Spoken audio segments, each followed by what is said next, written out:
obviously they've just gone and got João Felix. It looks like their spending, including Pedro Porro, if they bring him in, could go over 500 million this year. There's a lot of pressure on Graham Potter, though. A lot of fans calling for him to be sacked. What do you make of your twin brother's pressure right now? Well, I'm deliberately growing out the beard, yeah, just so I can get the gig. Maybe they should put me in charge, mate.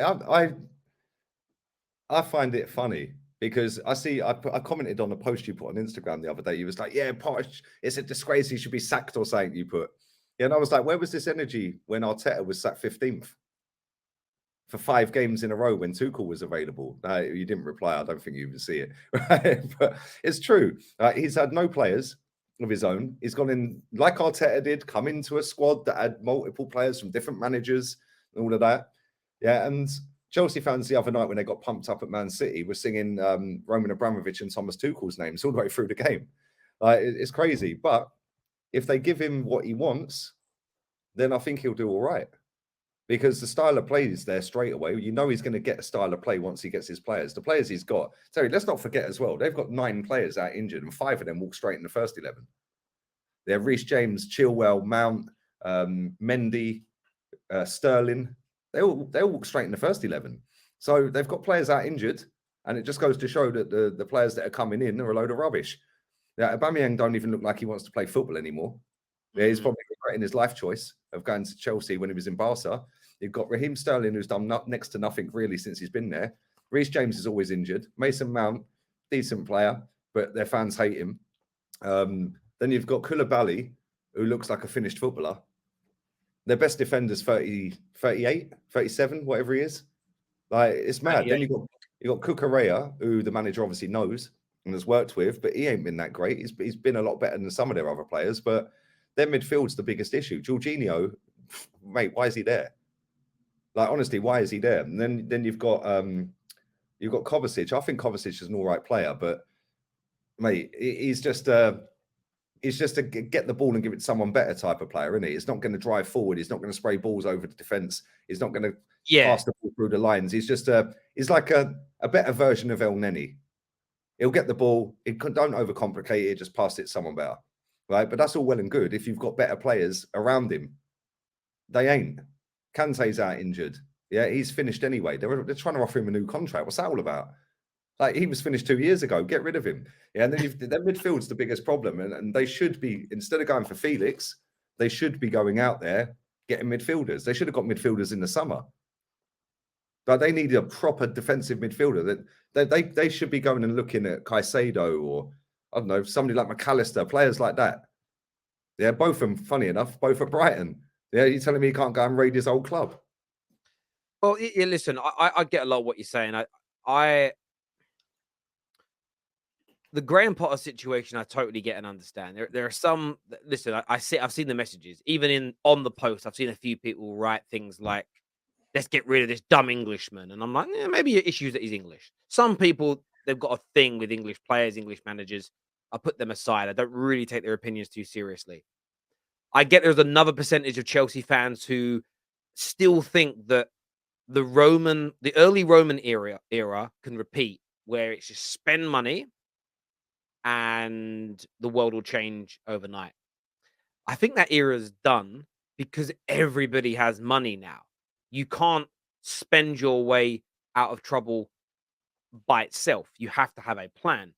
And it's interesting because, of course, a lot of Arsenal fans, a lot of Man United fans, a lot of Chelsea fans, a lot of Liverpool fans yesterday scoffed at David Ornstein when he printed that João Felix picked Chelsea because of their project.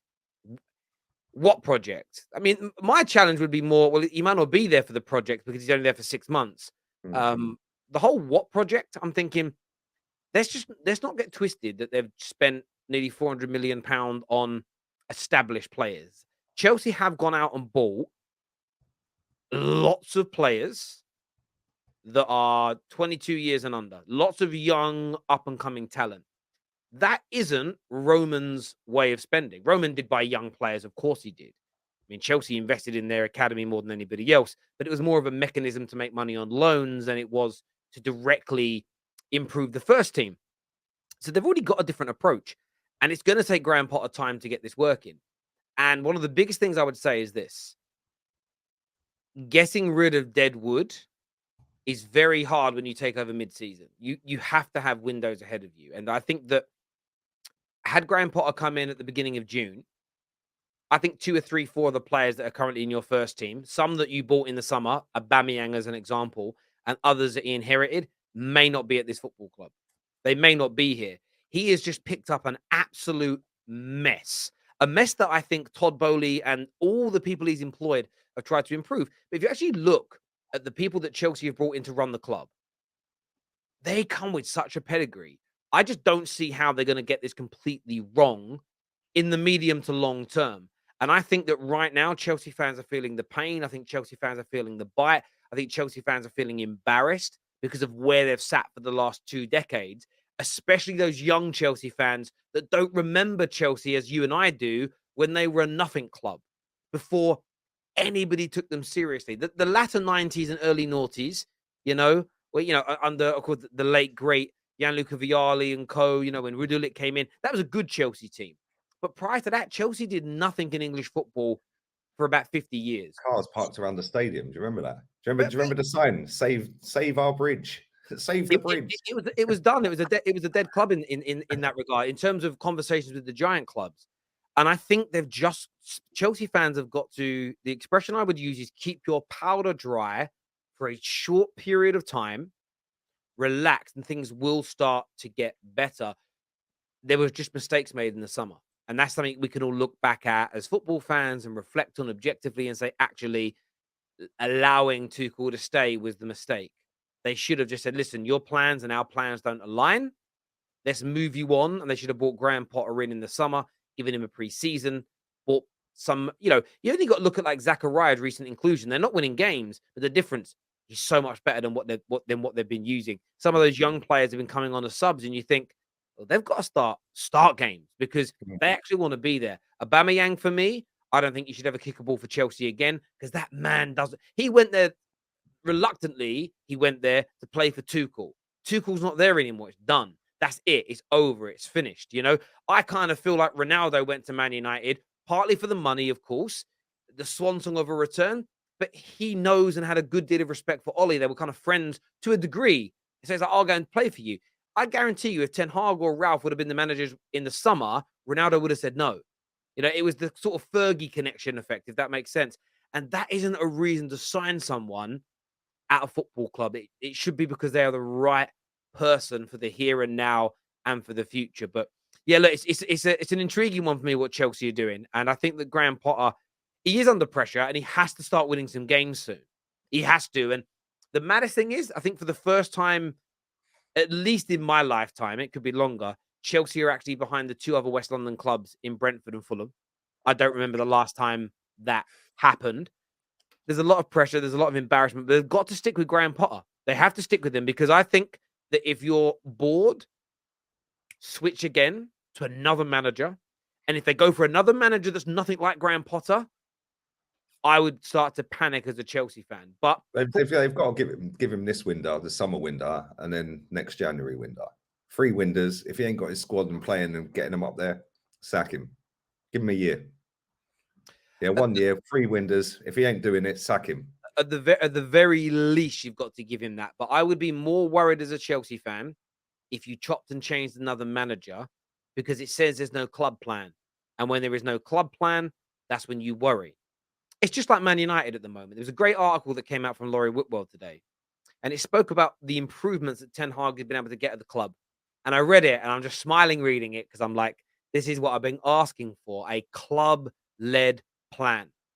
But then you get to a bit where it basically says some of the board are scared about allowing this to happen, because what if everything they're doing for Ten Hag doesn't fit a future manager's project? And then it's like, ding, ding, ding, ding, ding, ding, ding. That's the problem. We shouldn't be looking for a manager outside of Ten Hag who isn't aligned to that plan in his style, in his ideology, in his player profile. You're never going to find 2 managers that are exactly the same, but there needs to be a club way of doing things. And if you don't have that, you're ruined. Like City, you're never going to find another Pep Guardiola. You're never going to find the manager as good, as intense, with exactly the same style of football as him, but you can find someone who fits similarly. If you go for a completely different approach, where a manager looks at the profile of player that you've got and says, I need 80% of them gone. If that's your methodology, one, every 3 to 4 years, you're going to have to spend a colossal amount of money. You'll run out of cash doing that because the players you've got become surplus to requirements, meaning buying clubs will give you less money for them. And you run out. Even City, for how much money they spend, look how much they sell their players for. Because they Mm. sell their players as great assets, not as unwanted commodities that the new system doesn't require anymore. And You know, they they also know when to get rid of players as well, which a lot of football clubs don't. They hold on to them too long, and then by that stage, the hype's gone. Yeah, like I was having a conversation with Dan Potts earlier on, and I said, like, Hussein Mawar 2 years ago, Arsenal were twerking for that guy so much. Like, oh yeah, the board are in love with him. They want this player, blah, blah, blah. Didn't get him, didn't want to pay the price. Well, now he's down to the last 6 months to his contract 2 years later. Well, why haven't we got him? Mm. Yeah, and it's like because his drop off has been mad in the last 2 years. Yeah, and Leon were trying to cash in on him at the right time. Yeah, we didn't want to pay it, and his drop off's been mad. Yuri Tillemans is another one. I like Yuri Tillemans. I think he's an all right player. Yeah, but the drop off this season from last season is crazy. Why ain't anyone gone in for him? Because they've seen that drop off. Then they're like, oh, okay, that's put us off a little bit. Like, Mm-hmm. and that happens all the time, Terry. Right? And the thing is with clubs like Manchester City and Chelsea at times, not all the time, but at times, they do get high value for their players because most of the time they know when to bin them. Yeah, so if they can see a player's not really doing it, they'll bin them and they'll get half decent money for them because they won't outprice everyone. Like Leon outpricing everyone 45, 50 million or whatever it was for Hussein Mawar in a pandemic was a joke. Like, do you know what I mean? Like, that's ridiculous. He weren't worth that. Yeah, but if that was now and he was putting in the performances that we were linked to him back then, it'd probably be 60 mil.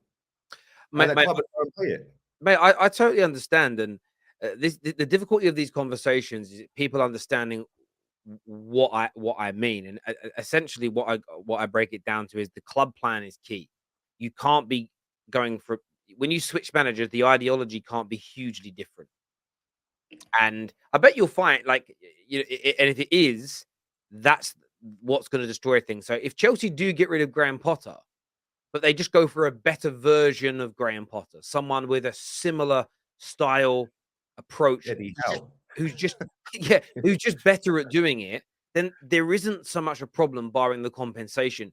But if you suddenly went from Eddie Howe and you went, right, we're going to go for Diego Simeone, that tells you your club has no plan, because that would mean the three managers that have essentially allowed to run the club have all been very different from each other in a very short space of time, have a very different approach to football, very different style of player they want, age profile of player. Some develop youth, some don't. So you look at it and think to yourself, what are we doing? And if that's your approach in 2023, you're going to fail because everybody has money now.